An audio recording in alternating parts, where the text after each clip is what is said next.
Izi rero nkuko mubizi ni Frank Crush, uyu muri kumwe nawe yitwa Frank.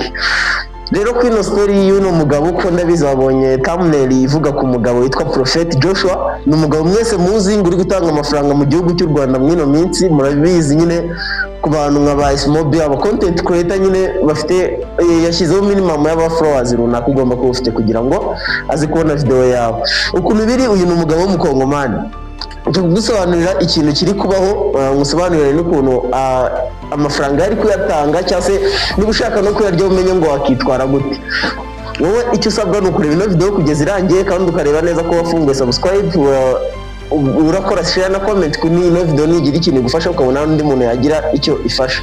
Uno mugabo ni umuntu mwagiye mubonaho ibihuha byinshi cyangwa se amakuru ye menshi nk'aya mafaranga ngatunze, mubona aya mafoto ngari kumwe na Elon Musk. Aya ni amafoto yafashwe n'umuntu witwa Aise Mobi, ntabwo nzi ngo yayakuye kuko kuri Google ntabwo wayabona.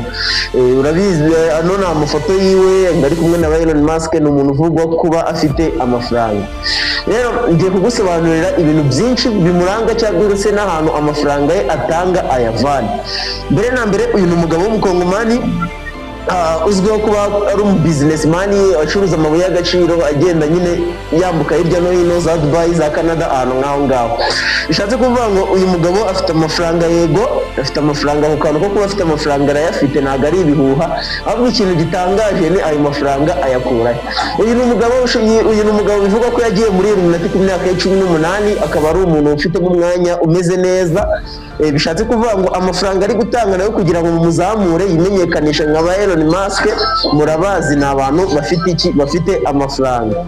Bishatse kuvuga ngo rero aya mafaranga ari gutanga mbere na mbere agomba kuzagira inkurikizi ku bantu bamwe na bamwe bagiye bayafataho, cyangwa se ntanabagereho inkurikizi kuko nta hantu bahuriye nayo.